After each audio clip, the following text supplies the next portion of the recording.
Bismillahirrahmanirrahim. Assalamualaikum warahmatullahi wabarakatuh. Jumpa lagi dengan saya di Abil Maiwa Channel. Jadi teman-teman, channel ini merupakan channel pendidikan tempat kita berbagi tentang aplikasi pendidikan Microsoft Office serta tips dan triks komputer. Jadi pada video kali ini teman-teman ya, kembali lagi admin akan membahas sebuah video informasi sekaligus kabar gembira ya untuk P1, P2, P3, P4 status TP.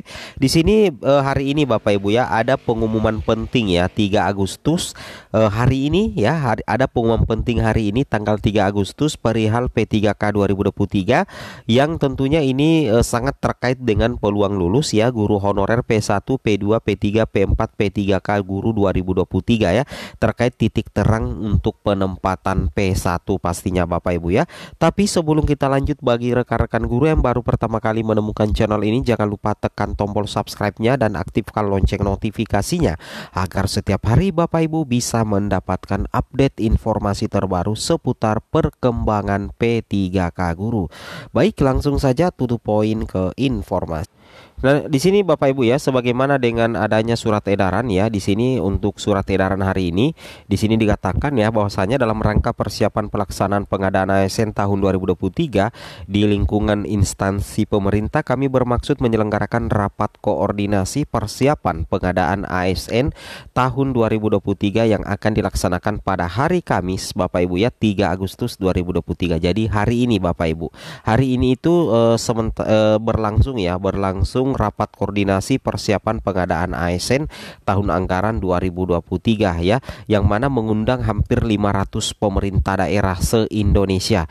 Nah, di sini ada kabar baik, terutama agenda yang akan dibahas ini tentunya menjadi salah satu kabar baik ya Bapak Ibu untuk agenda yang dibahas. Di sini kita lihat agenda pertama, persiapan pengadaan ASN tahun 2023 Bapak Ibu. Tapi yang paling saya sorot sebenarnya di sini adalah terkait dengan penyerahan surat keputusan Menpan RB ya, yang poin 2 di sini teman-teman ya, yang poin 2 di sini dikatakan penyerahan surat keputusan Menteri Pan RB tentang penetapan kebutuhan pegawai ASN di lingkungan instansi pemerintah tahun anggaran 2023. Jadi fix hari ini ya, tanggal 3 Agustus itu sudah ada ya, pemerintah daerah yang ikut rapat koordinasi itu tentunya sudah mendapatkan bocoran ya, sudah mendapatkan bocoran terkait dengan jumlah formasi di setiap instansi daerah. Karena jelas sekali di sini bahwa di poin 2 memang dikatakan bahwa ada penyerahan surat keputusan Menteri Pan RB tentang penetapan kebutuhan pegawai ASN di lingkungan instansi pemerintah untuk tahun anggaran 2023. Wow. Jadi saya rasa ya ini bakalan beredar juga ya, jumlah formasi di daerah A, daerah B itu akan segera diumumkan oleh pemerintah daerah masing-masing ya, berapa jumlah formasi guru final di setiap daerah di Indonesia Bapak Ibu. Jadi kalau sudah ada pengumuman penetapan kebutuhan, kalau misalkan Pemda sudah memegang formasinya, maka tidak lama lagi Bapak Ibu pendaftaran P3K akan dilaksanakan, termasuk P3K Guru. Wow, ini tentunya menjadi salah satu kabar bahagia hari ini 3 Agustus 2023 pastinya. Kemudian di sini tambahan informasi untuk teman-teman sekalian bahwa di sini 420 PPK daerah ini tidak perlu resah ya, gaji sudah dialokasikan di APBD 2023. Bahkan di sini dikatakan oleh pemerintah Kabupaten Nunukan Kalimantan Utara itu telah mengalokasikan anggaran 32 miliar pada APBD 2023 yang sebagian diperuntukkan membayar gaji 420 pegawai pemerintah dengan perjanjian kerja hasil seleksi 2022. Bahkan Bupati Nunukan Asmin Laura menjelaskan bahwa alokasi dana 32 miliar itu selain disiapkan membayar gaji juga untuk tambahan penghasilan TPP. P3K Pemkab Nunukan akan menerima gaji dan TPP pada Agustus ini. Wow. Dan di sini ada info penting ya dari parlemen teman-temannya, silakan disimak. Ini juga masih luar biasa ya. Terus lanjut. Nah, makanya dari pendataan ini yang tadi 410.000 ketika didata ini bengkak Pak jadi 2,3 juta.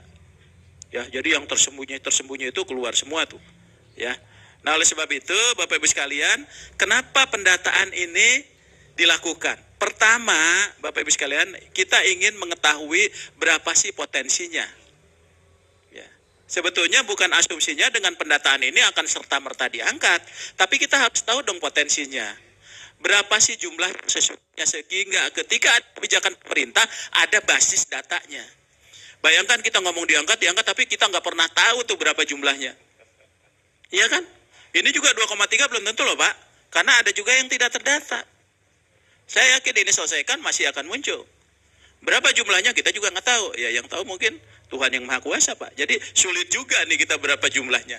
Nah oleh sebab itu Bapak Ibu sekalian, tapi yang paling penting adalah kalau kita konsisten dengan basis data ini, yang kita selesaikan itu yang 2,3 juta itu setelah dilakukan oleh BP.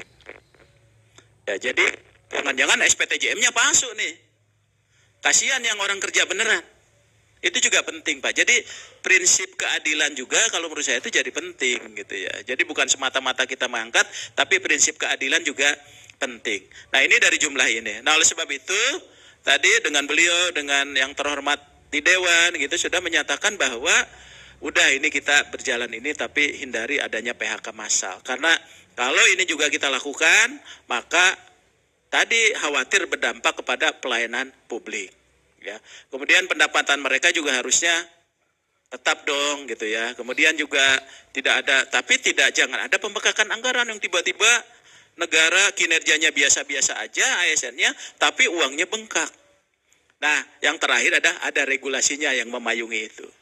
Ya, sehingga nanti untuk dampak keuangan dan sebagainya itu bisa kita lakukan dengan baik dan masih tetap memberikan kesempatan pada XTHK 2.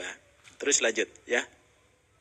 Nah kemudian lanjut aja, ya lanjut. Kemudian kita fokus kita Pak di sektor pendidikan, kemudian yang sekarang kita buka untuk PNS, kesehatan dan penegakan hukum yang PNS. Ya jadi pendidikan dan kesehatan itu menjadi prioritas karena memang kemarin serapan kita juga tidak terlalu banyak kalau lihat di tahun 2022. Lanjut, ya 2022 Pak serapan kita tuh kecil Pak. Jadi untuk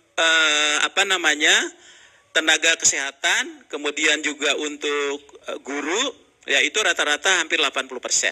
Ya, jadi target kalau tahun ini kita bisa menyerap, mungkin 1 juta guru itu bisa terserap. Tapi yang paling prihatin adalah untuk yang seleksi tenaga teknis lainnya. Itu hanya 46%. Ya 46%. Nah makanya kemarin apakah ada kebijakan dan sebagainya terkait dengan peningkatan ini. Nah, ini setelah kita petakan, sedikit lagi ya, Mas Marta ya. Yang setelah kita petakan, lanjut. Ya, setelah kita petakan itu, lanjut Mas. Ya, itu ada pertama apa yang jadi problem kita untuk ngangkat tenaga non ASN. Pertama, belum terpenuhinya kualifikasi dan kompetensi dalam jabatan. Ya, misalnya sekarang jabatan itu rata-rata D3 Pak untuk jabatan fungsional. Ini masih ada yang SMP, masih ada yang SMA. Ini gimana nih? Nah, ini persoalan kita juga. Nah, oleh sebab itu karena tadi terbatas itu, maka jabatan-jabatan itu juga terbatas.